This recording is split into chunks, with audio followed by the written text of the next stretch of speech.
जब झलकारी बाई अपने गांव से दूर जंगलों में जलावन के लिए लकड़ी इकट्ठा करने के लिए कुल्हाड़ी लेकर चली थीं और रास्ते में जब बाघ ने हमला किया तो उसी कुल्हाड़ी से उन्होंने बाघ को मार दिया। जिन्हें स्वर्ण लेखकार, इतिहास के अधिकांश लेखक जो मनुवाद समाज के लोग थे, जिन्हें हम कलम कसाई कहते हैं, ये हम नहीं, ज्योतिबा फूले कहते हैं, कलम कसाइयों ने हमारे इतिहास को गलत तरीके से पेश किया, हमें बदनाम किया। जब झलकारी बाई पर चारों तरफ से ब्रितानी सैनिकों के द्वारा हमला होने लगा तो उन्होंने कई राजाओं से मदद मांगा, लेकिन सामंतवादी राजा होने के कारण उन्हें कोई सहयोग नहीं मिला, जिससे उनको समझ में आया कि किस प्रकार जातिवाद के कारण आज हमें झेलना पड़ रहा है। दोस्तों नमस्कार, आज के खास एपिसोड में हम उन वीरांगना, शहीद, वीरों, गत की कहानी के बारे में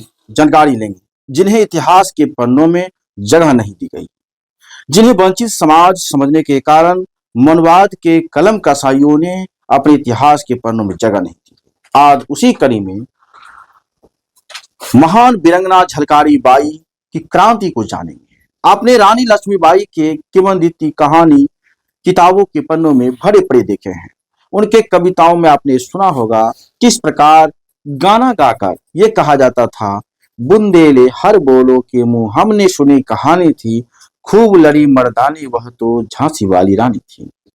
लेकिन असल में झांसी वाली रानी लक्ष्मीबाई को जान किसने बचाई और किस प्रकार रानी लक्ष्मीबाई वास्तव में सच में संघर्ष किसने किया था, उसी कड़ी में आएंगे।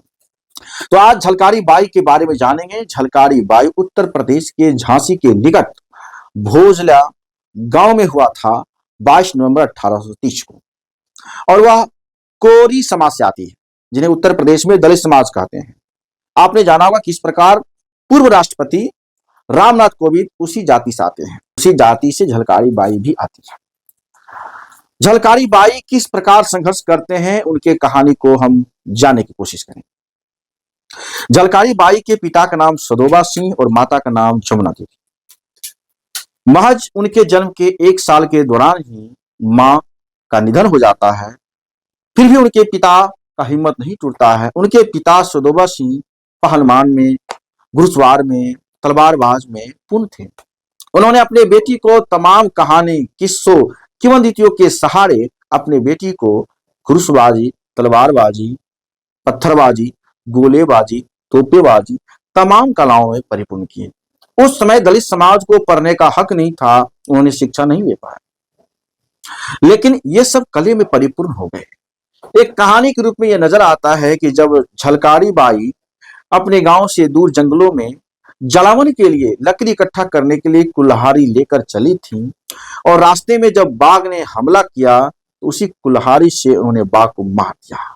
ये साहस थी दलित समाज की बेटी और महावीरांगना झलकारी बाई, जिन्हें स्वर्ण लेखकार, इतिहास के अधिकांश लेखक जो मनुवाद समाज के लोग थे, जिन्हें हम कलम कसाई कहते हैं, ये हम नहीं, ज्योतिबा फूले कहते हैं, कलम कसाइयों ने हमारे इतिहास को गलत तरीके से पेश किया, हमें बदनाम किया, और जहां पर हम वीर गाथाएं होती उस जगह उन्होंने वंचित कर दिया। लेकिन सच कभी छुपता नहीं है, सच को लाने के लिए प्रयास करना पड़ता है, तभी सच उजागर होता है।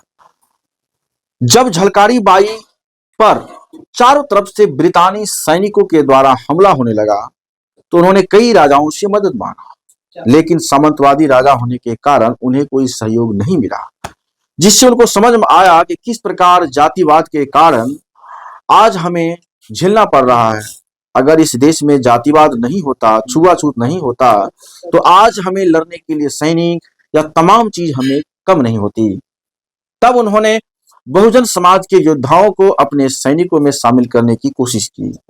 इसी कड़ी में झलकारी बाई का शादी महज 8 से 9 साल में कर दी गई थी। उनके पति पूरन सिंह, और पूरन सिंह रानी लक्ष्मीबाई के सैनिक में शामिल कर ली गई, क्योंकि वो अच्छे पहलवान थे, अच्छे घुड़सवार थे।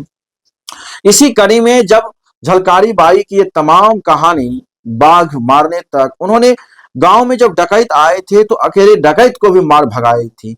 इस प्रकार कहानी को सुनकर रानी लक्ष्मीबाई भी प्रभावित हो गई और उन्होंने उनको बुलाकर एक महिला संगठन तैयार किए, महिला फौज तैयार किए और उस महिला फौज संगठन का नाम दुर्गा दल रखे और उस दुर्गा दल का सेनापति झलकारी बाई को बनाते हैं।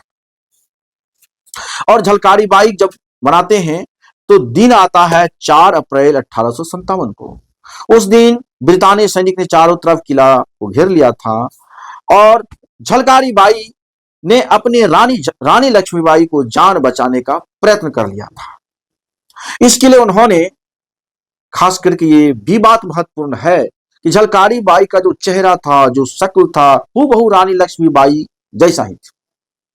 उन्होंने रानी लक्ष्मीबाई के सारे आभूषण को अपने शरीर में पिरोया और घोड़े पे चढ़कर झलकारी बाई उसी ऐठन में, उसी रानी के मिजाज में, उसी होश हवास में चल पड़ी और जनरल रोज के सामने में कहती है कि तुम रानी को किधर ढूंढते फिरते हो, मैं तो तेरे पास में हूं, और युद्ध करना चालू कर देती है।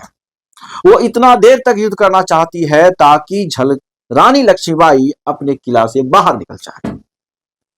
और इस प्रकार हर समय में आपने जाना होगा कि किस प्रकार अंग्रेजी हुकूमत में गद्दार सावरकर थे, जिन्होंने अंग्रेजों के मुखबिरी किया करते थे, अंग्रेजों के पास लेटर लिखा करते थे कि हमें जेल से बाहर निकाल दो, आप जैसा हुक्म चाहोगे मैं वैसा ही काम करूंगा।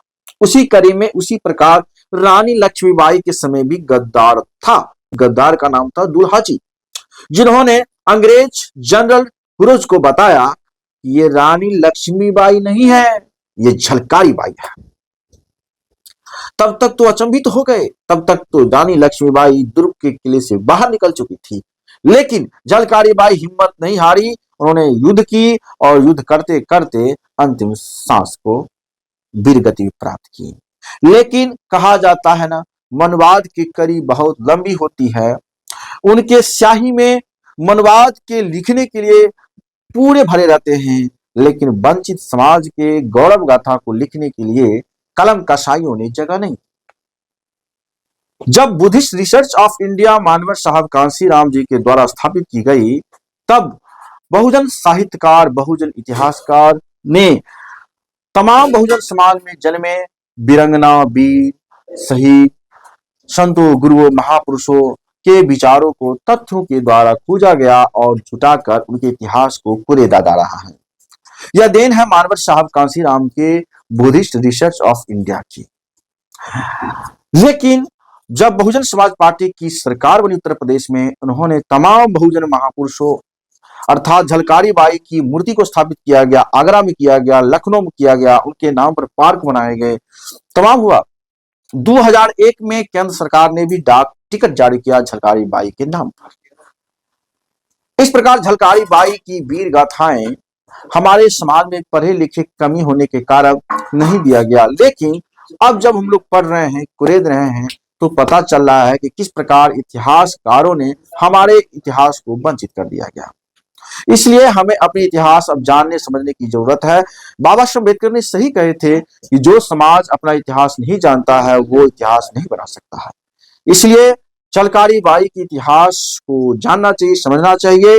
किस प्रकार दलित समाज की बेटी ने झांसी के किले को बचाने का प्रयास किया था, जिस समय तमाम सामंतवादी राजाओं ने रानी लक्ष्मीबाई के साथ छोड़ दिया, तब दलित समाज की बेटी ने उन्हें बचाने का प्रयास किया। इसलिए हम कहते हैं इस देश को हमने आजाद कराया है, इस देश को हमने बनाया है, सब कुछ हमें, लेकिन हम गुलाम। इस गुलामी की जंजीर को तोड़कर फिर से हमें वो इतिहास बनाने की जरूरत है। मिलते हैं आगे के नेक्स्ट वीडियो में, तब तक के लिए धन्यवाद।